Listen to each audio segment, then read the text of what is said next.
Salut les pirates, j'espère que vous allez bien parce que moi ça va bien, j'ai la patate.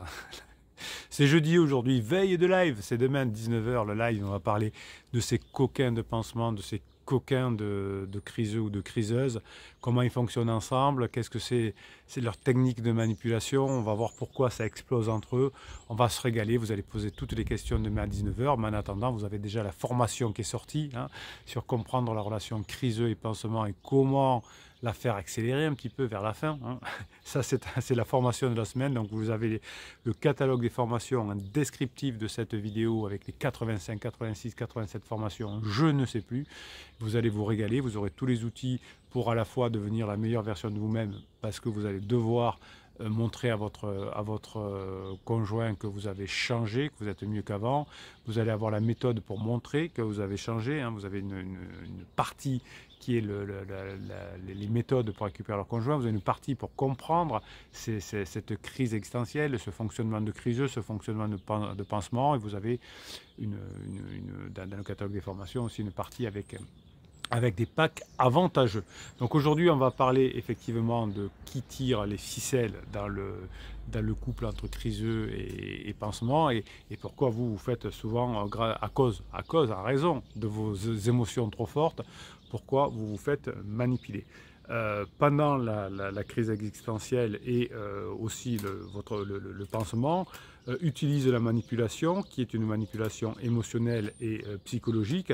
Alors on ne va pas forcément parler de violence physique dans cette vidéo parce que vous savez que c'est un interdit grave, même si vous êtes provoqué par votre conjoint, par votre conjointe. Il n'y a aucune raison d'avoir des violences physiques, même un poussé, même une petite gifle, je ne sais pas quoi. Non, parce que ça, évidemment, c'est totalement interdit. On n'est pas à l'âge de pierre. Interdit, attention, gros interdit. Et puis, de toute façon, ça va se retourner contre vous en disant, ça se finit à la gendarmerie, au commissariat, en disant, il m'a frappé, elle m'a frappé, et les deux, finalement, se retrouvent là-bas. Et là, c'est le début de la fin. Là, j'ai vu des cas où madame ou monsieur allait porter plainte, et puis l'avocat conseillant aussi à l'autre de porter plainte à son tour, enfin ça fait tout un truc. J'ai même vu une histoire où le jour de la fête des pères, monsieur était convoqué, j'aime pas ce mot monsieur, mon client était convoqué devant la gendarmerie pour avoir poussé, ou je ne sais plus exactement ce qui s'était passé, donc l'avocat de mon client lui a conseillé de porter plainte à son tour pour faire la balle au centre, sauf que il a fait bien sûr, c'était au mois de juin, l'été arrivant, mon client ayant pris les formations et le coaching a pu récupérer son conjoint, sauf qu'au mois de septembre, la gendarmerie a convoqué madame pour dire monsieur a porté plainte contre vous. C'était 3 mois à l'avance, ou 3 mois avant, mais le temps judiciaire est beaucoup plus long et évidemment ça a refait exploser le couple qui a mis du temps avant de se remettre. Donc là, vous voyez que la violence physique, si vous voulez retrouver en face, il faut maîtriser, revenir ensemble, pardon, Bruno se calme, il va falloir la maîtriser et surtout maîtriser votre cerveau. Donc souvent on a un chevauchement d'ailleurs entre la violence physique et la violence psychologique. Donc on devrait mettre fin rapidement par son comportement à la violence physique de son conjoint, mais aussi à la violence violence psychologique de pansement et la violence psychologique de criseux. Entre eux, il y a beaucoup de violence entre pansement et criseux, vous le verrez dans la formation. Il y a beaucoup de violence physique, il y a beaucoup de manipulation, même pendant l'une de miel, alors que ça devrait être une période exceptionnelle, il y a beaucoup de violence. Donc finalement, pour qu'il y ait une relation de manipulation, une relation toxique, il faut être deux. Et il faut que finalement, vous, la victime de la manipulation, permette également que la manipulation puisse se produire. Quand on est un roc, quand on est un pirate, la manipulation, on va la sentir. Et ça ne va pas fonctionner. Voilà. Si vous avez une idée de vos émotions, si vous êtes en dépendance affective, vous allez porter le flanc à la manipulation, évidemment. Donc si vous avez fait la formation de dépendance affective et lâcher prise, on ne peut pas manipuler quelqu'un qui a lâché prise et qui n'est plus en dépendance. Donc finalement, la bonne nouvelle, c'est que même si votre conjoint et pansement se manipulent entre eux, si votre conjoint vous manipule, c'est l'une des 3 choses que je vous explique dans la formation. Pendant la crise existentielle, on est machiavélique, manipulateur, narcissique, on pense qu'à soi, et psychopathe, c'est-à-dire qu'on n'a pas beaucoup d'émotions face à son mari, face à sa femme, et ni même parfois face à ses enfants ou ses maris. Donc lorsque vous allez, grâce aux formations, arrêter de récompenser les tactiques manipulatrices de votre conjoint, lorsque vous allez cesser de coopérer, lorsque vous allez vouloir cesser de lui plaire en étant gentil, entre guillemets, ou en vous conformant à cette tactique, quand vous aurez cessé d'acquiescer, de vous excuser ou de répondre à l'intimidation et aux menaces, eh bien vous allez modifier unilatéralement la nature de la relation manipulatrice. Ce n'est pas parce que votre conjoint essaye de vous manipuler que vous avez besoin, vous avez l'envie de vous laisser manipuler. Non, ça ne se passe pas comme ça. On va décider, nous, d'être un roc, de savoir ce que l'on va faire, d'être un bonhomme, de résister aux manipulations. Vous avez plusieurs formations là-dessus, vous irez voir dans les méthodes, et vous allez finalement contrer l'effet de levier de la manipulation de votre conjoint, comme votre conjoint aurait pu se préserver de la manipulation de pansement et ne pas tomber dans ses griffes, entre guillemets, puisque par définition, le pansement va certainement profiter de la difficulté de la personne en crise et de la faiblesse de la personne en crise, en lui disant un peu ce qu'on a envie d'entendre. Évidemment, si vous êtes un roc, si vous êtes un pirate, que vous avez même un homme ou une femme qui vous plaît, qui vous confie son mal-être avec son conjoint, etc., qui est marié, qui a des enfants, qui est encore en couple, eh bien, quand on est un pirate, on ne va pas chercher une relation avec cette personne-là, puisqu'évidemment, ça ne fonctionne pas. Sauf que si je ne suis pas bien, sauf si moi je suis un pansement qui est mal dans sa peau, eh bien, je vais essayer de profiter de cette personne en la manipulant pour diminuer ma souffrance. Et c'est pour ça que pansement et criseux, ça finit souvent très mal. Donc finalement, comment dirais-je, votre conjointe en crise, votre conjoint en crise, votre criseux, votre criseuse, va finalement saisir votre statut de victime, c'est-à-dire que vous avez pris un coup sur la tête par le traumatisme initial, je t'aime plus, je crois que je vais divorcer, etc. Vous n'avez pas encore fait la formation Oublie le traumatisme, donc vous êtes perdu dans votre tête, et donc vous allez devenir une victime en puissance de la manipulation.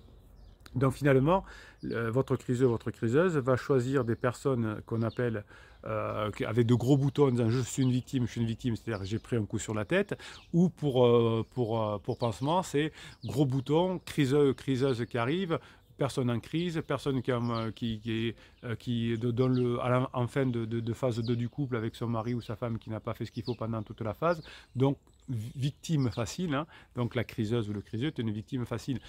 Je ne dirai jamais assez, vous le savez, pour ceux qui ont été en crise, on est fragile. Alors au début, on est plein d'adrénaline, donc on fait à peu près illusion, c'est comme ça, je te réponds pas au téléphone, et après quand on est plein de cortisol, eh bien on a du mal à y arriver. Donc lorsque vous allez vous libérer de la maladie de plaire à votre conjoint, lorsque votre estime de soi est liée à votre capacité à revenir à votre conjoint, tant que vous n'aurez pas revenu avec votre conjoint, vous n'aurez plus cette estime de soi, vous vous sentirez castré psychologiquement. Ben, c'est une erreur. Vous allez d'abord travailler, vous avez une formation comme ça qui s'appelle confiance en soi. Confiance en soi pour retrouver son couple, ce n'est pas une formation générale sur la confiance en soi, c'est une formation adaptée pour récupérer son couple. Et bien, dès que vous aurez récupéré la confiance en soi, vous n'aurez plus besoin de plaire, mais votre conjoint aura besoin de vous plaire pour être aimé par vous. Vous comprenez la différence? Ah, pas bête Bruno, bah oui, c'est comme ça. Donc vous avez finalement tout intérêt à devenir un roc pour ne plus avoir besoin de l'approbation, de l'acceptation de votre conjoint. Donc si vous n'avez plus besoin d'avoir l'acceptation et l'approbation de votre conjoint, vous n'aurez plus besoin d'éviter la critique, vous ne serez plus victime du rejet, vous ne serez plus victime de l'abandon, et vous n'aurez pas besoin de vous montrer gentil, parce que quand on se montre gentil, ça veut dire qu'on a une peur redoutable, les gens gentils ont souvent peur du rejet et de l'abandon. C'est une des blessures de l'enfance. Vous avez une formation qui s'appelle Réduire les blessures de l'enfance, les 5 blessures que l'on a, l'humiliation, l'abandon, le rejet, la trahison et l'injustice. Et dans cette formation, vous apprenez à travailler sur ces blessures-là pour ne plus en souffrir et pour ne plus rentrer dans le côté needy, dans le côté gentil et de vous laisser manipuler, de devenir manipulé par la personne en crise qui est manipulatrice par défaut. Ben, votre conjoint qui est en crise s'est fait manipuler par pansement, qui lui-même peut-être s'est fait manipuler par son conjoint ou autre ancien. Eh bien vous allez casser la chaîne de la manipulation en reprenant confiance en vous, hein, en ayant confiance en vous. Donc vous allez garder à l'esprit que grâce à la confiance en soi, quand vous aurez bien compris la formation de la confiance en soi, mais aussi la formation sur les pansements, vous allez garder à l'esprit que si vous voulez être trop aimé ou trop accepté, même si c'est normal, quand c'est trop, eh bien ça va devenir un problème. Quand vous n'avez pas traité votre traumatisme du « je t'aime plus, je ne reviendrai pas », comment on gère ça, hein? Ce traumatisme-là, il est fort, et si vous avez ce traumatisme fort, vous allez encore être victime de vos blessures. Donc lorsque vous êtes accro à votre conjoint, lorsque vous n'avez pas encore travaillé sur les formations, et notamment sur oublier le traumatisme, ou notamment sur comprendre la relation pansement et criseux, eh bien vous allez être accro à l'approbation. Et quand on est accro à l'approbation, on devient facilement contrôlable. Votre conjoint vous contrôle parce que vous n'avez pas travaillé sur vous. Hein, tout ce que votre conjoint en crise va faire, c'est finalement un processus en 2 étapes. Il va vous donner, comment dirais-je, son approbation, il va vous donner son acceptation, il va vous faire croire que vous gagnez, et puis une fois que vous êtes accro à votre conjoint, eh bien il va vous retirer cette approbation, et là vous êtes mort. Voilà, donc dès que vous avez un petit peu, ça y est, elle m'a appelé, il m'a appelé, il m'a envoyé un texto, c'est bon, donc un peu d'approbation, et hop, tout de suite je le retire derrière, c'est une forme de manipulation, c'est-à-dire que je fais un silence radio derrière, et bien cette forme de manipulation du silence radio va vous faire mal. Et bien vous, si vous faites un silence radio comme le conseil des théories du passé américaines, eh bien vous allez avoir ce même phénomène de manipulation. Hein, la manipulation ne marche pas dans un couple établi, vous le savez. Donc, qu'est-ce que je suis en train de vous dire? C'est-à-dire que, qu'est-ce que je suis en train de vous dire, hein? Qu'est-ce que je suis en train de dire? Repérez la manipulation de votre conjoint. De temps en temps, il vous donne un petit truc, et puis il vous le retire. Et comme vous êtes accro et que vous n'avez pas bossé sur vous, ben vous allez souffrir d'abord, et puis vous allez être needy, etc. Et votre conjoint ne peut pas aimer quelqu'un qui est needy, quelqu'un qui est gentil, quelqu'un qui ne le fait pas rêver. Quels sont les besoins de votre conjoint? Vous avez une formation là-dessus. Trouvez-moi les besoins de votre conjoint. À mon avis, votre conjoint n'a pas besoin que vous soyez un gentil garçon, une gentille fille. Votre conjoint n'a pas besoin que vous laissiez manipuler. C'est pas sexy quelqu'un qui se laisse manipuler. C'est pas sexy les pirates adorés. Enfin, si je dis une bêtise, si vous trouvez sexy quelqu'un qui se laisse manipuler, vous le direz.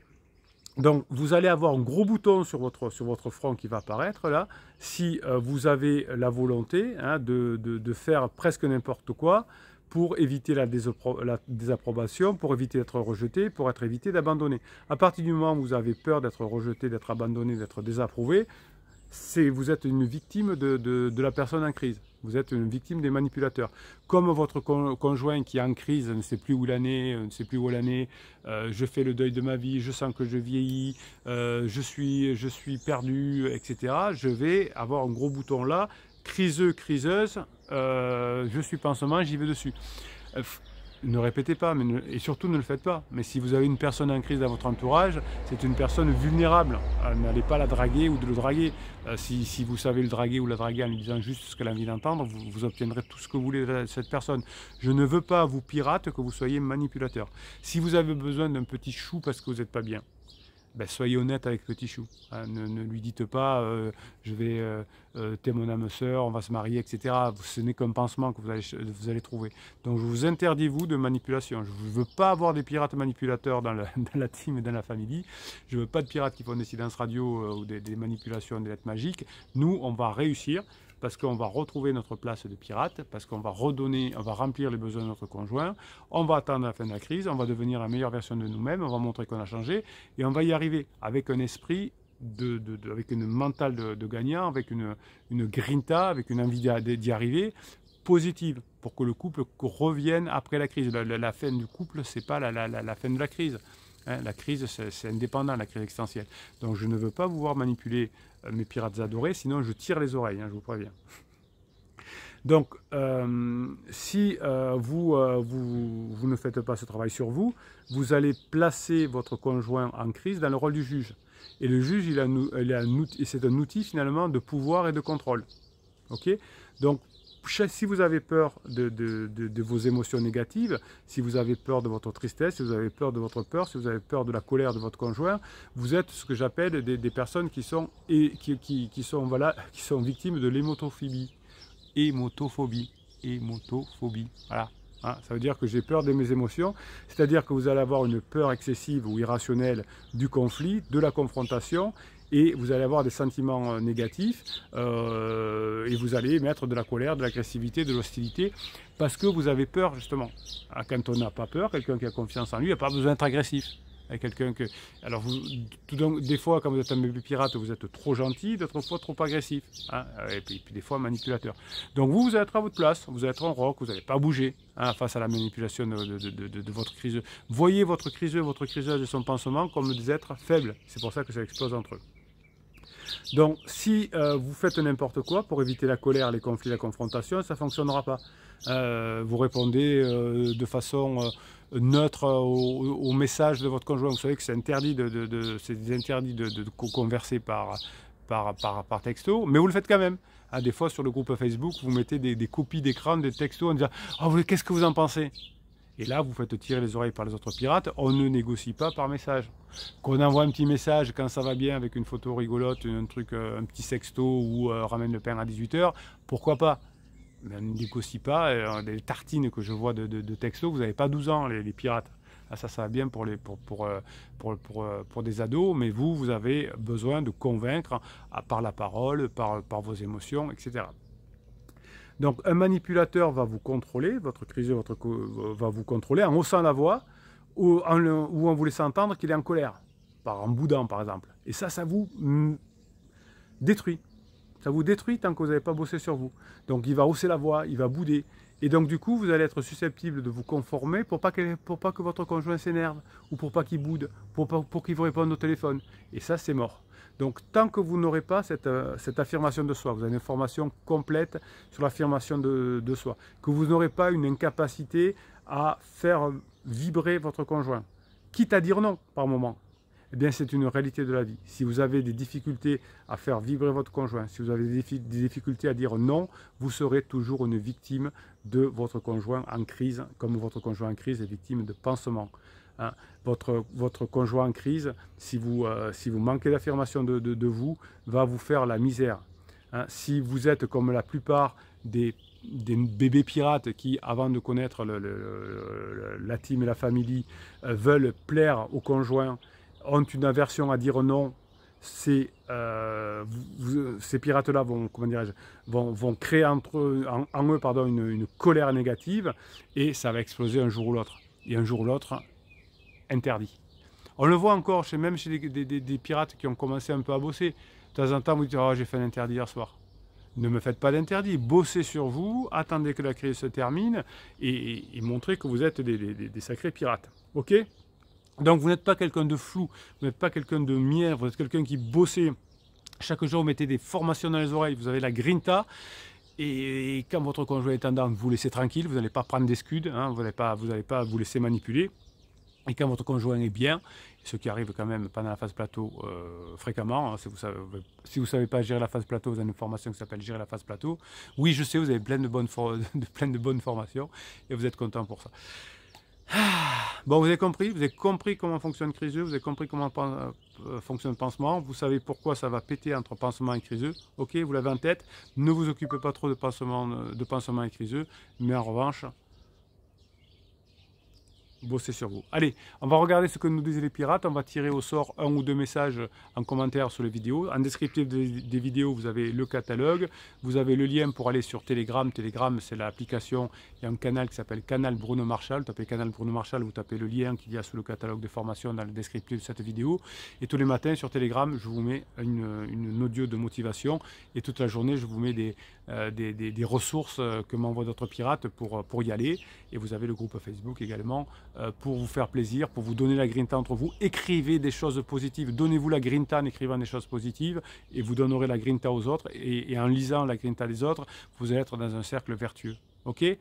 Les pirates, on s'encourage, on est ensemble, on sait qu'on va y arriver, on sait que le travail c'est ce qu'il faut faire et la seule chose qu'on va faire ici, on va se donner des encouragements, continuer à faire les formations, à progresser, à avoir les compétences pour y arriver. Allez, on prend un ou deux messages des pirates parce que c'est le moment que vous préférez et ensuite je vais aller m'habiller pour me préparer pour le live de demain soir à 19 h pour parler des manipulateurs criseux et des manipulateurs pansements. Alors on y va. Alors je découvre en même temps les messages que vous, effectivement. Ça, j'aime bien, je suis un homme spontané, j'aime de la spontanéité, j'aime bien. ML. Bonjour à tous. Je m'interroge, est-ce que les moments down d'un criseux avec son ex correspondent à des moments up avec pansement et inversement, ces moments up avec l'ex correspondent à des moments down avec pansement. Bon, vous allez me tirer les oreilles de ML, oui. C'est pas du tout les questions à se poser. Là, vous voyez qu'on est en stop aux ruminations, formation stop aux ruminations ML. Est-ce que vous croyez que... À la limite, quel est le problème? Que vous le sachiez. Ouais, bah alors je sais que maintenant, parfaitement, la seconde presse... Non, déjà, c'est pas le cas. Quand votre conjoint en face de vous est en up, vous y allez. Quand il est en down, vous laissez tranquille. Qu'il soit en up parce qu'il soit en up avec l'autre, vous vous en foutez. Restez concentré sur vous, ML. Ou est-ce que les périodes de down et de up du criseux impactent de la même manière ces deux relations? Voilà des questions de flipper. C'est exactement le thème de la formation. Au lieu de travailler sur soi, de s'endurcir, de comprendre comment on fait, on essaye de savoir est-ce que, alors je reprends la question, est-ce que les périodes de down et de up du criseux impactent de la même manière ces deux relations? Comme s'il y avait tout carré, on dit ah oui, non mais à 2 degrés près c'est pareil. Hein. Concentrez-vous, ML. Concentrez-vous sur votre travail. Là, vous êtes en dépendance affective. Allez, les pirates, on aide ML. Aline Lekiv dit « Belle journée à vous, les pirates. Quand je lis les encouragements, je me sens soutenu et touché. Cette solidarité entre pirates est excellente. Je sais aujourd'hui qu'il faut travailler sur soi, pour soi, et le reste suit. » Oui, vous avez raison, Aline Lekiv. Hein. Ça, c'est un message qui va nous faire avancer ensemble. Yakiurai, bonjour la team, bonjour capitaine. Quand tout est désespéré, que tout semble contre nous, il se passe souvent un fait qui débloque la situation ou une pensée nouvelle change notre regard sur la situation. Oui, là, on a l'exemple dans l'actualité de la Corse avec le fait divers d'Ivan Colonna et de son co-détenu qui se sont battus et qui ont fait des émeutes en Corse et qui vont faire que les deux autres détenus, amis de M. Colonna, vont être certainement rapprochés de la Corse cet été. C'est temps que les Corses essaient d'avoir cette avancée, n'y arrivaient pas. Un fait de jeu l'a permis. Voilà, il a raison. L'actualité, Yakurai, l'actualité nous le montre aussi. Alors c'est ce que je vous souhaite aujourd'hui, pirates. Bon jeudi à vous pour paraphraser le capitaine. Et Kaloulou dit « Bonjour à tous, merci pour vos témoignages. Ici je vais mieux. Je me fiche pas mal de sa relation avec Pansement. » Donc vous voyez la différence entre Kaloulou, je me fiche pas mal de la relation avec Pansement, et ML qui dit « Ah oui, mais est-ce que quand il est en up, c'est-à-dire que l'autre côté c'est en up, vous voyez la différence de grinta? Si vous avez un billet à mettre, est-ce que d'après vous, Kaloulou a plus de chances d'y arriver que ML? Les deux vont y arriver, parce qu'ML va se reprendre. Mais vous voyez, à cet instant-là, moi je ne parie plus sur Kaloulou. Parce que je sais qui je suis forte, je suis le pilier de notre famille, voilà, le rock, très bien. J'ai des projets pro en vue qui sont ma bouffée d'oxygène et qui tombent à point nommé. Je suis plus patiente au boulot et avec mes filles. Vous voyez que ce que vous apprenez pour récupérer votre conjoint, hein, ça, vous le retrouvez aussi avec vos enfants, avec votre travail, je vous le dis tout le temps, mais c'est ce qui se passe. Merci Kaloulou de le dire. Je suis dans l'hélico, je regarde mon conjoint me mentir, mais je sais qu'il n'y peut rien. Je sais qu'il vaut le beau et j'y arriverai. Merci, bon jeudi à tous et merci à tous. Ben ça, c'est super. Alors, qu'est-ce qu'on a répondu à Kaloulou? Hop, tac.